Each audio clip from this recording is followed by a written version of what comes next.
Never forget that life is temporary. It is a lesson that I was reminded of quite recently. I watched a movie not long ago, a movie that is called Finch, Finch.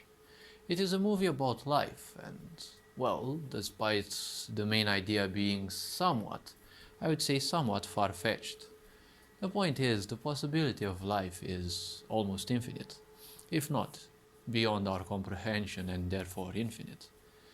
Never forget that life in the end is ultimately finite.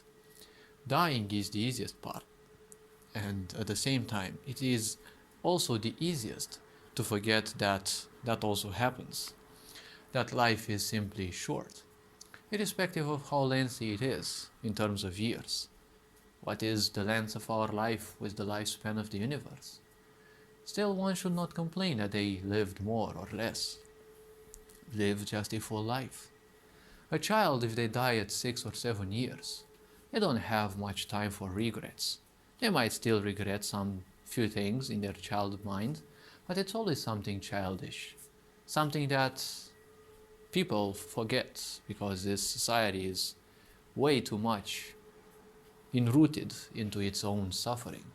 Suffering because people do not understand how to use the potential of this body, so it is being used against them. The point about life is, dying is always the easiest part. There were times in my life in which I thought I would quit it, put an end to it, but apparently there was a force within that said there must be simply more. The point is, many people consider suicide as the coward's path. There are certain situations that can drive people towards that, but for some reason, I simply kept on. I wasn't aware that suicide would generate a huge amount of karma that you probably may need thousands of years to go through in order to reincarnate or whatever the situation may be depending with each individual. But one thing was sure, I simply went on. Live a full cycle, a voice would speak. Dying is always the easiest part. One can also understand that it's easy because people also forget it as easily. When you are born, the life force that inhabits this physical body goes through tremendous pain. It has to adjust to the physical body, to simply make use of it, to learn how to use it, and then to endure all sorts of punishments, morality, and all sorts of hideousness that, in our passion to control literally everything we think we could control, we created. When it comes to death, death is the, well, apparent endgame of life. It just means a new life cycle has begun. Because the life force that is us, well, it is no longer supportable by the physical body. So the physical body is left to the planet. And, well, the life force will simply leave. This is something most people forget. Because ignorance means you're disconnected from your emotions. When you don't have emotion, when you don't allow them to flow through you, and you clog them into you, that's why you suffer. Because everything needs liberation.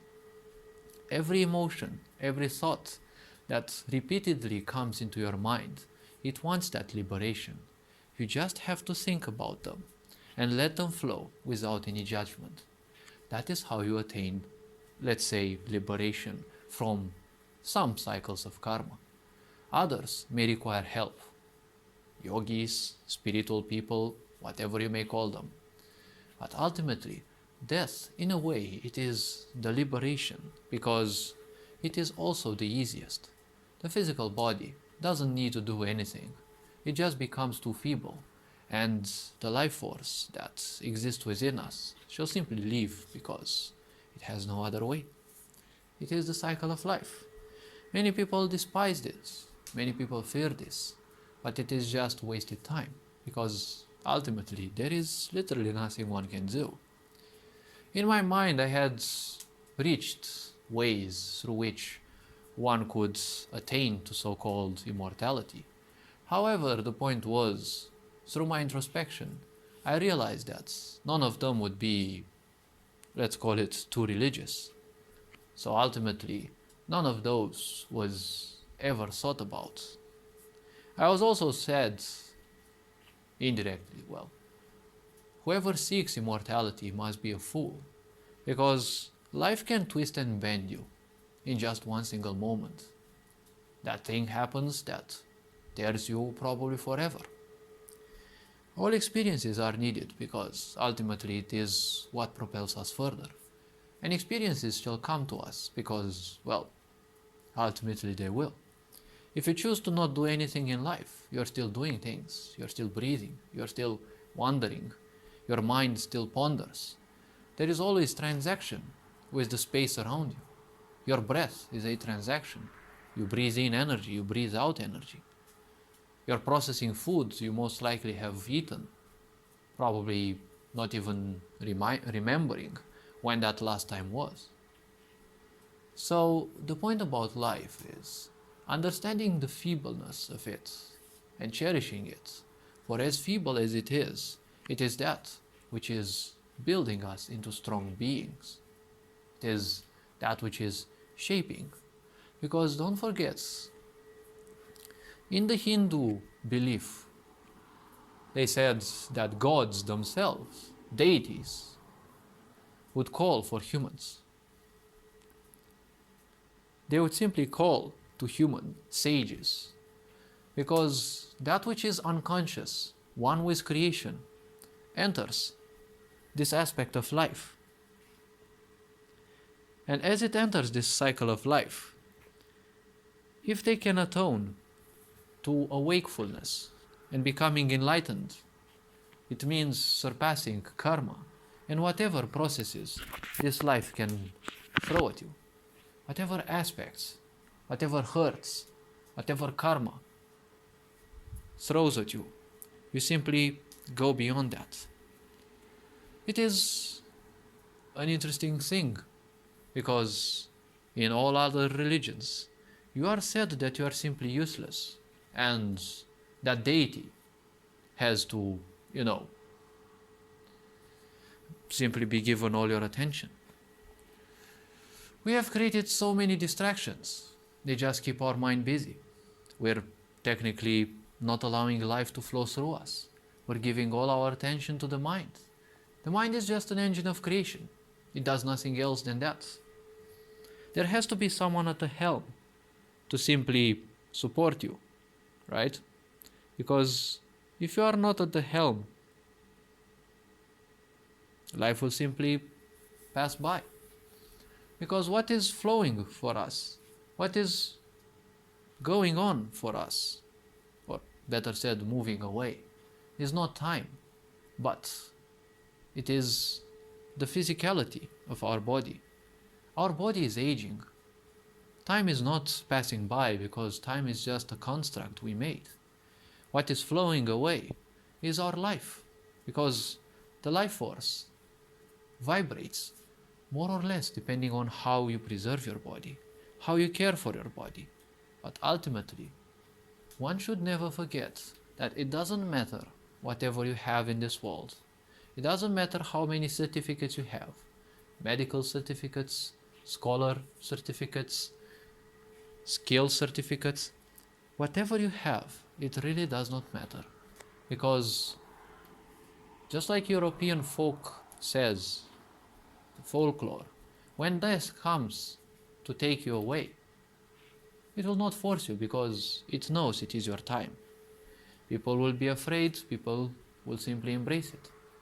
There are multiple types, and embracing death or fearing it is everyone's choice. Ultimately, death does not care how many things you have done or how little things you have done, because it is how you treat your physical body that simply dictates everything. So never forget that life is indeed feeble, and if you learn to prioritize life, to save it, to cherish it, and each and every moment in life, that will give you emotion. When you embrace emotion, emotion is what tells you that you are alive, that, well, you are vibrant. The more vibrant you become, the more you detach from emotions, compulsions, from your thoughts, the freer you will become. The freer you will become, you will understand that life ultimately means being free, not trapped in the ideas and ideals of the mind. Because the world as we know functions the way it does because of us being too trapped into the prison of our minds. This society has been built on this principle to keep us trapped more and more into that with distractions and literally everything that doesn't serve us a thing, doesn't serve us at all. So never forget the feebleness of your life, because ultimately every cycle has its end. Every journey has its end day. Don't rush. All this being said, you are appreciated. Take care. Ferenc Bor signing out.